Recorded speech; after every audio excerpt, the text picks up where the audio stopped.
Y en este bloque de Saludablemente vamos a abrir una conversación sobre accesibilidad, pero no solo desde lo arquitectónico, lo visible, sino también desde lo social, desde lo simbólico, desde lo cotidiano.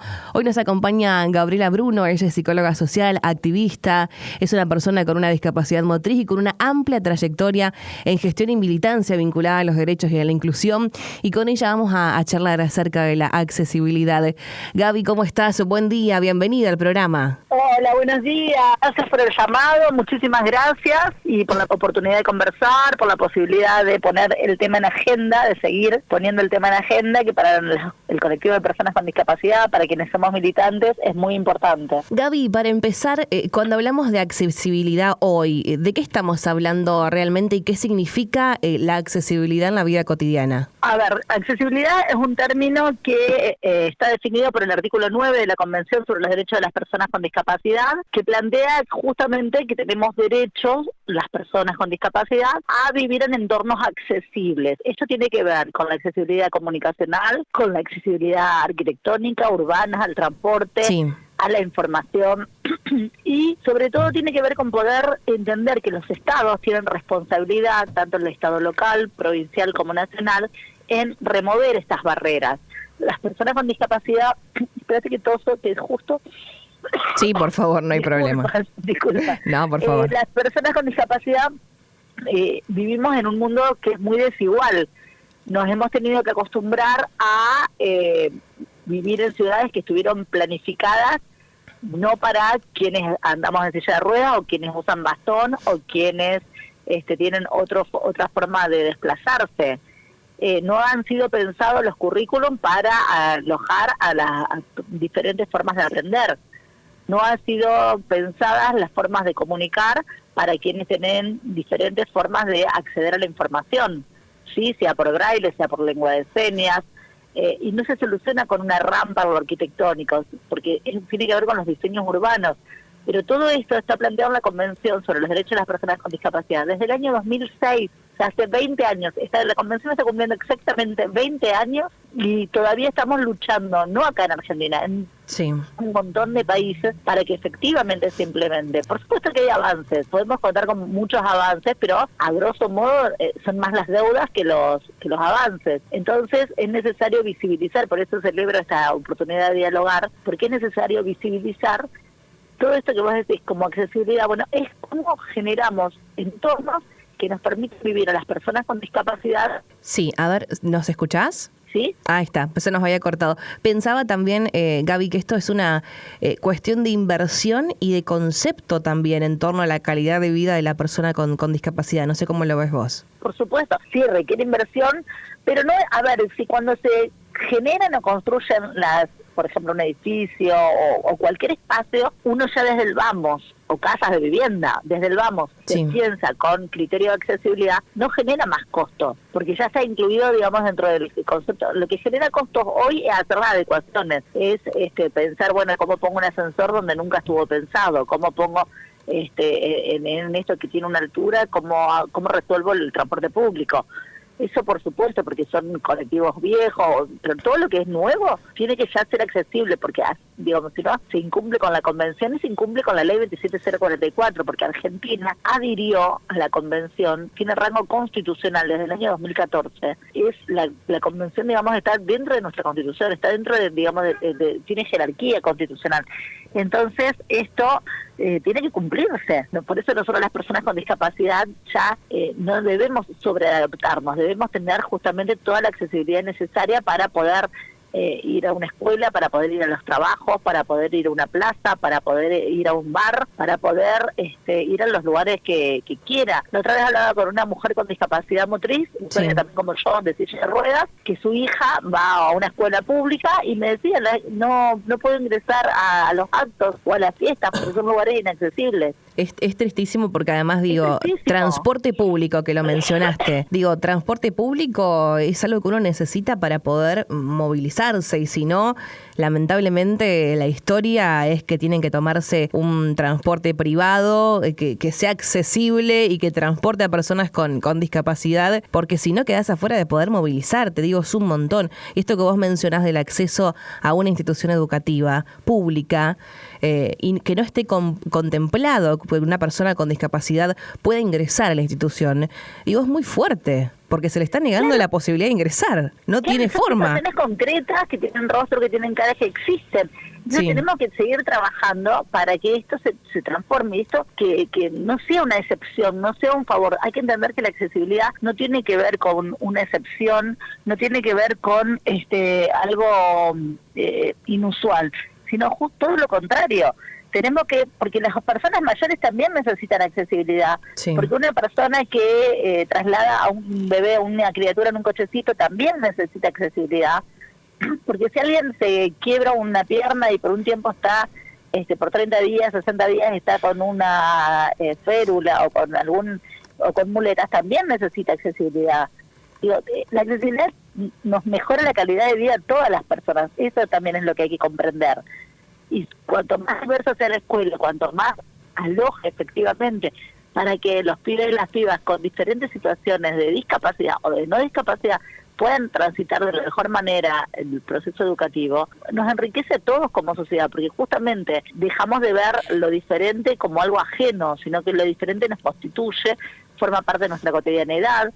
Y eso tan diferente es un pibe o una piba que juega conmigo, que quizás lo hace de otro modo, en otros tiempos, pero lo hacemos. Entonces, justamente, tenemos que trabajar por un mundo y una sociedad que aloje, que albergue, que realmente dé lugar a que todas las personas podamos desarrollarnos. Totalmente, Los clubes siguen siendo lugares muy inaccesibles. Digo, y qué mejor lugar para que un pibe o una piba se desarrolle, porque como que a lo único que tenemos derecho es la rehabilitación.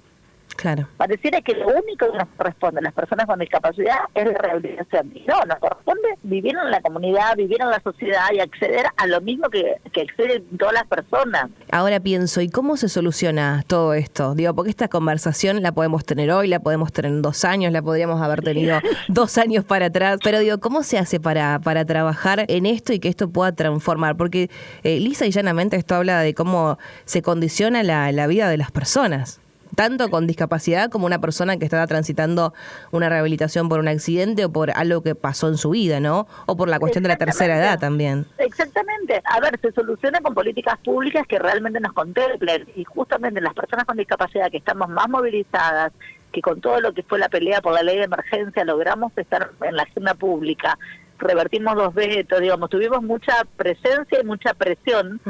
De todas maneras, se están cerrando hogares, se están cerrando instituciones porque el dinero no aparece y no se resuelve, no se implementa la ley como corresponde, ¿no? Entonces, bueno, justamente se trata de estar exigiendo y de que los medios de comunicación también son aliados y que la comunidad en general entienda que no es un problema de las personas con discapacidad, sino que esto es una temática que tiene que abordar la sociedad en general, y que cuando pensamos, por ejemplo, políticas de juventudes, ¿se piensa que esas juventudes pueden tener discapacidad? Cuando pienso en eventos culturales, pienso que las personas con discapacidad van a asistir, que queremos estar, queremos disfrutar. Cuando hago cualquier propuesta, cuando se hablaba hace unos años atrás, la ordenanza de nocturnidad, no sé si te acordás. Sí. Bueno, ahí las personas con discapacidad también estuvimos presentes, porque también que nos gusta ir a un bar, nos gusta salir, y tenemos el derecho. Y así en todos los espacios, en todos los ámbitos, no tienen que haber espacios exclusivos para personas con discapacidad. Tenemos que acostumbrarnos como sociedad a que tenemos que habitar espacios comunes. ¿Y cómo se hace? Bueno, justamente las transformaciones que hay hoy en las escuelas, que cada vez hay más pibes y pibas con discapacidad en las escuelas de nivel, bueno, son cambios porque para los pibes y las pibas no hay tanto conflicto en la socialización. Muchas veces los conflictos son de los adultos, por eso una de las barreras más grandes con las que nos enfrentamos las personas con discapacidad son las barreras actitudinales, que tienen que ver en cómo nos posicionamos para interactuar con las otras personas. Si yo, desde el vamos, creo que a vos, por tener discapacidad, no te corresponde estar en este o en este lugar, bueno, es muy difícil que yo piense en una rampa o que piense en accesibilizar este espacio, porque estoy convencida que no te corresponde.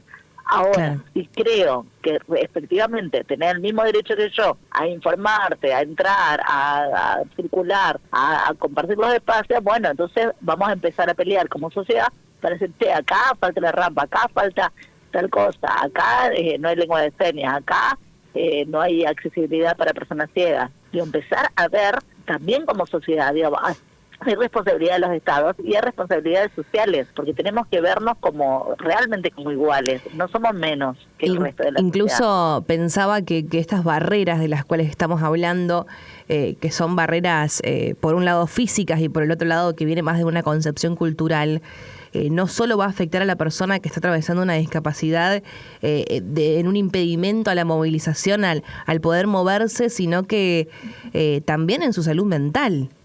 Por supuesto. Que no es menor, digo, lo estamos hablando solamente de acceso, pero esto debe influir de lleno en la salud mental de las personas con discapacidad. Por supuesto, porque por un lado son años de haber sido anulados. Claro. Sí, a ver, hay y se repite, digamos, muchas veces en las marchas lo vemos, muchas veces, digamos, estamos las personas con discapacidad, pero los micrófonos se los ponen a quienes no tienen discapacidad. Entonces, hay que revisar eso, porque siguen hablando las madres, los padres, los profesionales de la salud, siguen hablando los abogados y abogadas, siguen hablando las docentes de educación especial. Bueno, tenemos que hablar a las personas con discapacidad en primera persona. Nadie más que nosotros y nosotras vamos a saber qué es lo que necesitamos y de qué manera. Digo, yo abrazo los feminismos y soy feminista, y sin embargo dentro de los feminismos sigue habiendo una deuda en pensarnos. Ayer justamente estaba leyendo un protocolo de accesibilidad feminista. Bueno, ¿qué nos falta en todo? Digamos, pensar que tenemos el mismo derecho a hacernos un papá Nicolau. Hoy por hoy, acceder a controles de rutina no es sencillo. No es sencillo que a una mujer con síndrome de Down le expliquen que le van a introducir un espéculo para hacer un estudio. Y entonces, ¿que no le hacemos el estudio?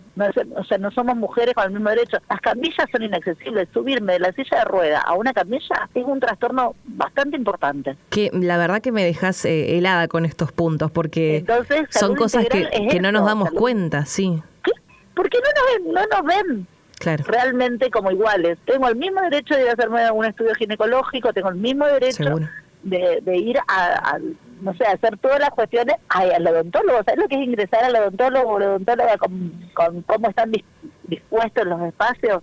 O sea, es como hablábamos siempre con un amigo, Marcelo Escalas, que también somos militantes y que estamos siempre ahí tratando de poner en la agenda el tema.